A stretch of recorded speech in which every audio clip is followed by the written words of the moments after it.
Hello! Today I will be talking about critical pedagogy and language learning.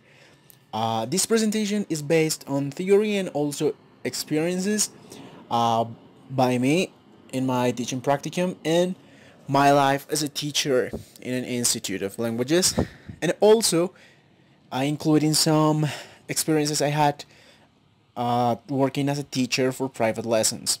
So this is presented for Teaching Practicum 4 to Jose Alonso Hernandez, 2020 first semester. So here we go.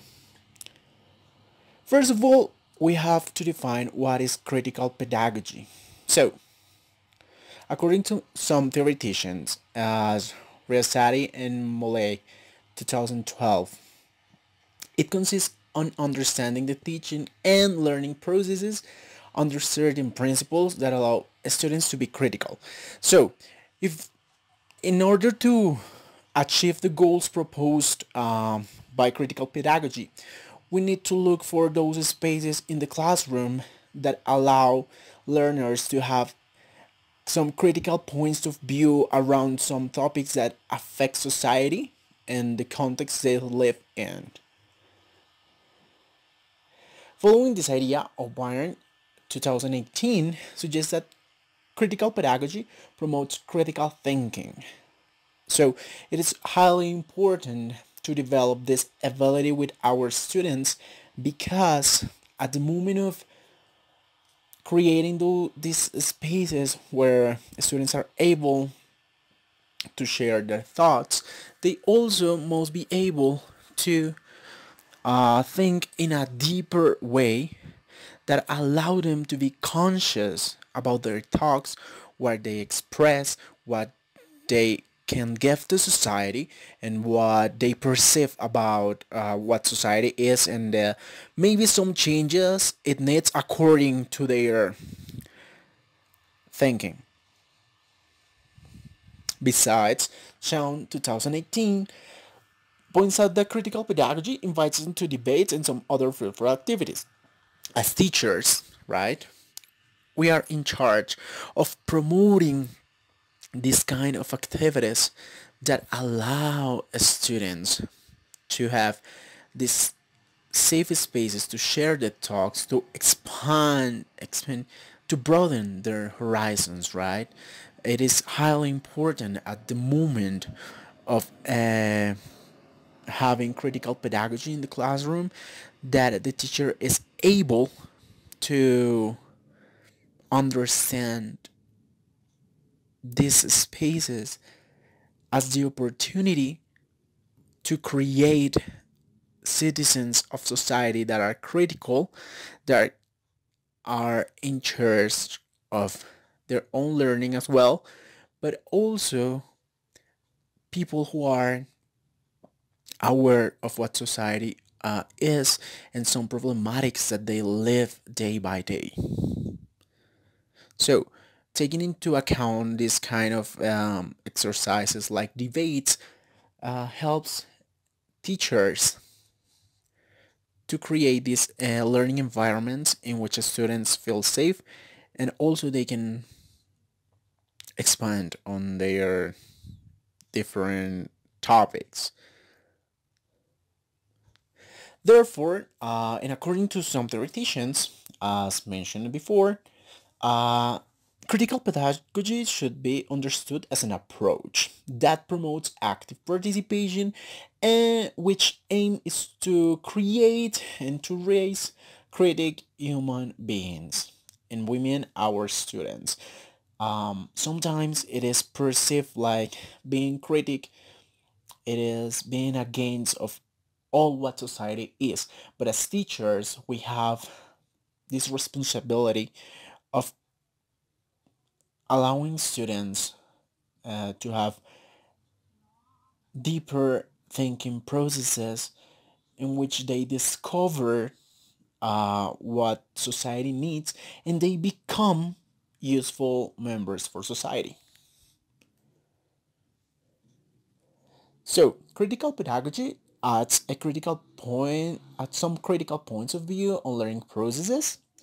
It also invites learners to question and criticize certain models, and these models refers to models of power.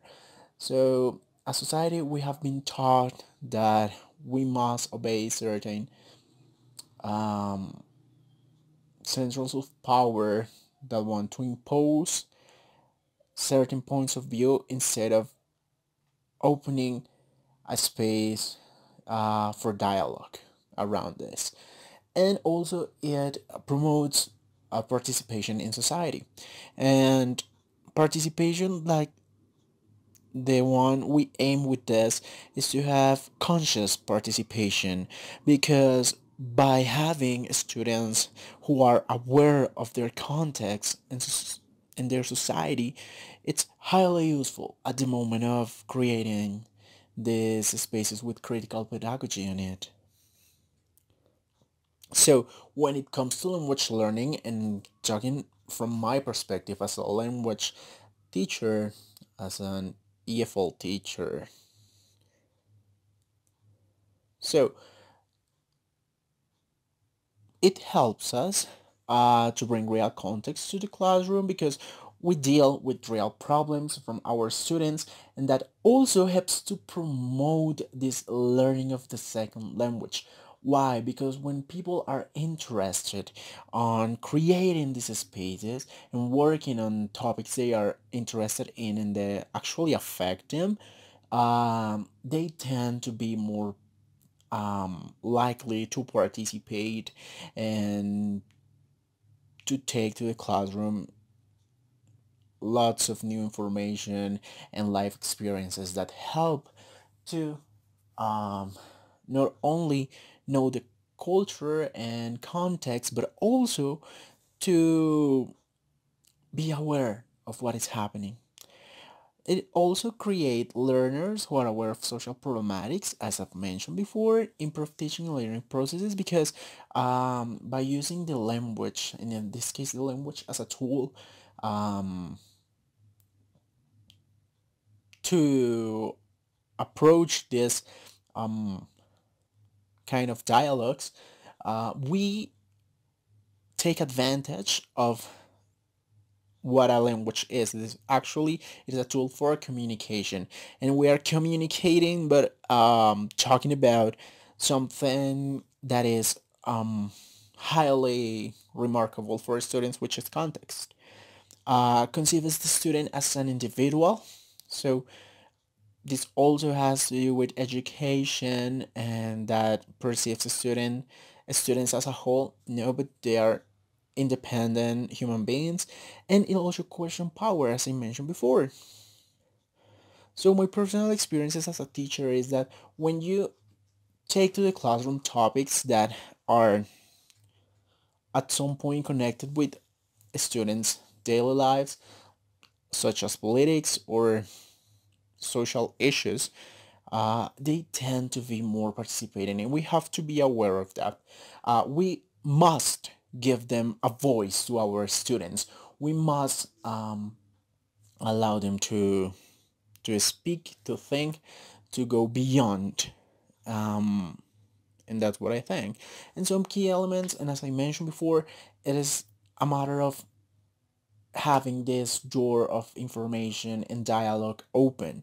Our students need to be given the opportunity to talk, because they are always trying to talk and they don't always have the chance to do it, and that is real sad, and we are missing something that is highly important at the moment of learning and teaching as well. So we must be aware of this with critical pedagogy and language learning. So that would be all. Here are my reference. I hope you enjoyed this video, and I hope it was fruitful and informative for you. I had some different resources for this video. Here they are. If you want to check them out, they are really informative articles. So thank you so much for your attention. See you next time.